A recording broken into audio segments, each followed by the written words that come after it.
Hi, I'm John Council. I'm a senior reporter with Texas Lawyer newspaper, and welcome to the November 14th, 2008 edition of Reversed and Remanded. It's a special edition because I'm wearing a suit because I got to go somewhere later that requires one. And today my guest is David Finn. David is a former assistant U.S. attorney, a former Dallas County criminal court judge, and current partner in the criminal defense firm of Milner and Finn here in Dallas. And David, you know and love politics, kind of like I do, and just had a crazy election cycle here in Texas where a lot of benches turned over, jobs turned over, Democrats took over for Republicans, and we still have more stuff to look for.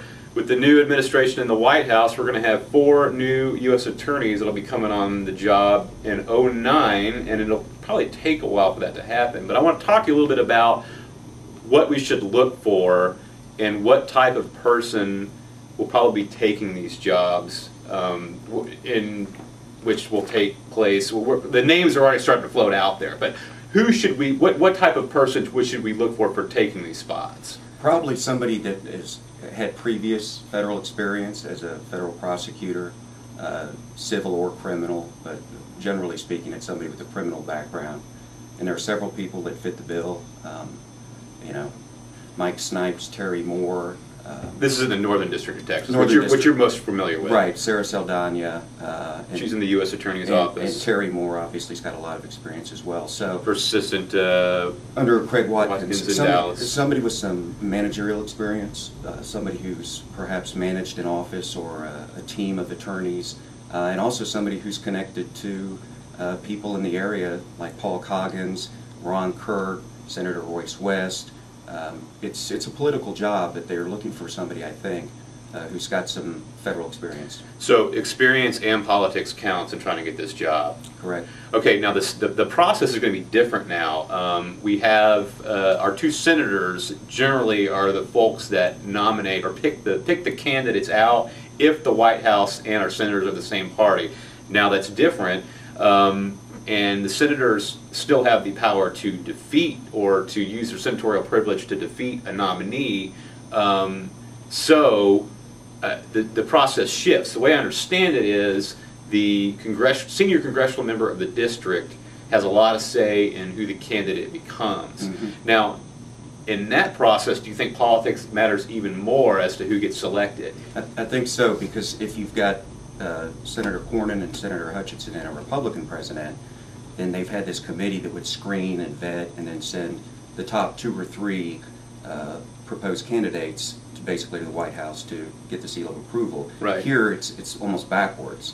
You've got them picking who they want up front and the president signing off on it, and then the committee gets to vet and sign off, you know, basically thumbs up or thumbs down on the candidate. And I think it's very, very unlikely that Senator Hutchinson or Cornyn, unless somebody is just completely unqualified, which is unlikely, that they would block any of the proposed U.S. attorneys.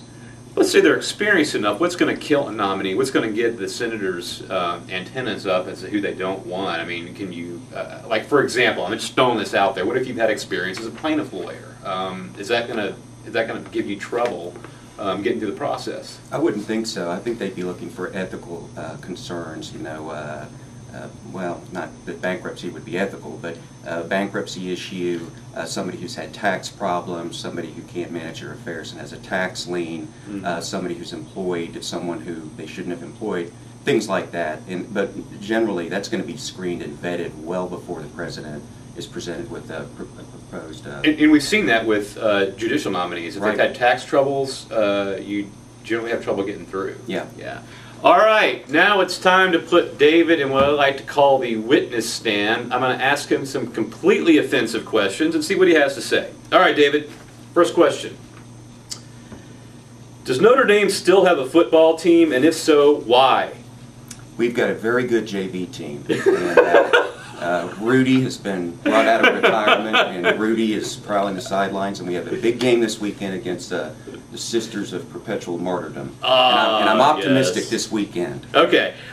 Second question. This one was a late call-in from your wife, Melissa. Hello, Melissa. David, will you please promise never to run for office again? Well, I told her I wouldn't do anything anytime soon, at least till the kids get out of Catholic school, but never say never. Okay, all right. That's a no, Melissa. All right. Sorry, honey. Final question. Has crime been good to the Finn family? It has. Downturn in the economy, people still get in trouble, still need help, still get arrested, so business is good. All right. Thanks, David. Thank you.